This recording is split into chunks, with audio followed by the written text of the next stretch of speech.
Hi, welcome to Green Door Gourmet. My name is Richard Jones, and today we're going to talk about chicken stock. Once you've roasted your bird and carved it, you're going to be left with the chicken carcass, and it still has a reasonable amount of meat left on mainly the breastbone area and a little bit underneath and around the wing sections. And it's best to put that to good use and make some chicken stock, which is great for making sauces and also for making soups. And so the way to do that is very easy. You're just going to place the whole carcass into a large stock pot, and then you're going to take some vegetables. And during the week when I'm cooking, I like to save pieces of onion, carrot and celery that are offcuts. And so some of the celery leaves, the ends of the celery that I've removed the root and have been washed, and then the tips of carrots and the root ends of carrots, I'll keep those and wash them. And then also from dicing onion, I've kept the onion tops as well as some of the skins. And so these, as long as they're nice and clean, these vegetables will they don't have to be chopped very much. They're just going to boil away with the chicken carcass and flavour the broth with a nice flavour of the onion, carrot and celery. Leeks are also good to use in your stock, but vegetables such as zucchini, squash, peppers aren't very good to use in your stock because they have bitter tannins that can end up flavouring it in a bad way. Along with your vegetables and chicken carcass, you can also add 2 or 3 whole garlic cloves,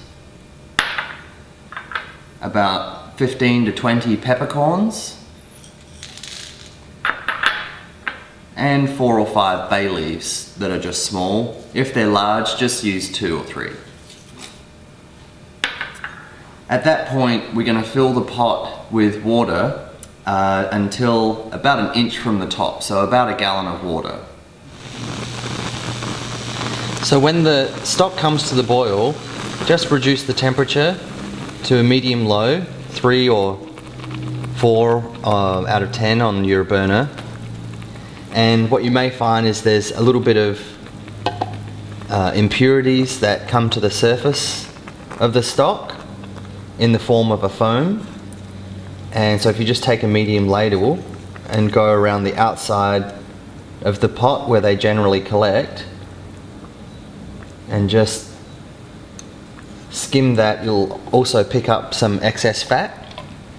So we're going to let that simmer, and that low heat will just allow the water to circulate around the vegetables and the chicken and extract all the flavour.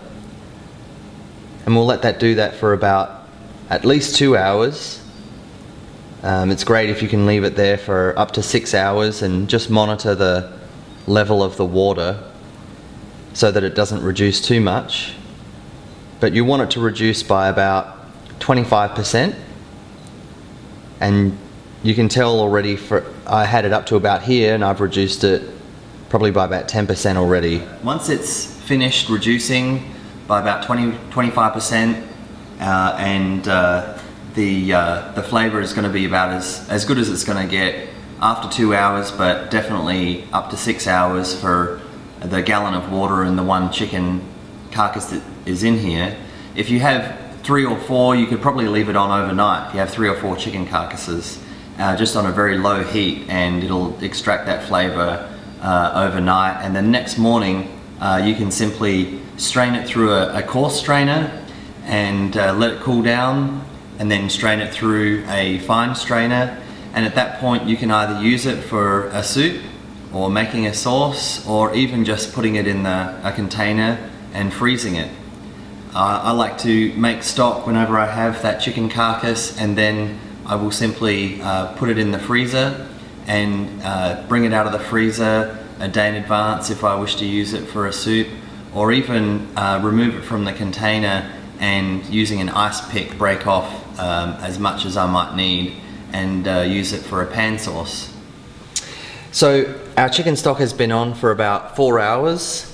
and it's been on level 3 out of 10, and you can see that it's still bubbling gently, and it used to be up just above these rivets here, or an inch from the top, and approximately a gallon of water.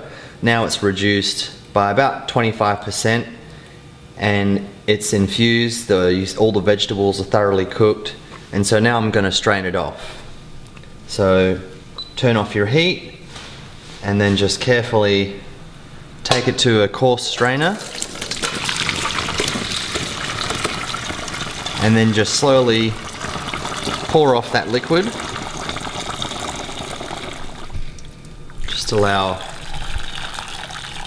it to cool down a little bit, and then we're going to pour it off through a finer strainer.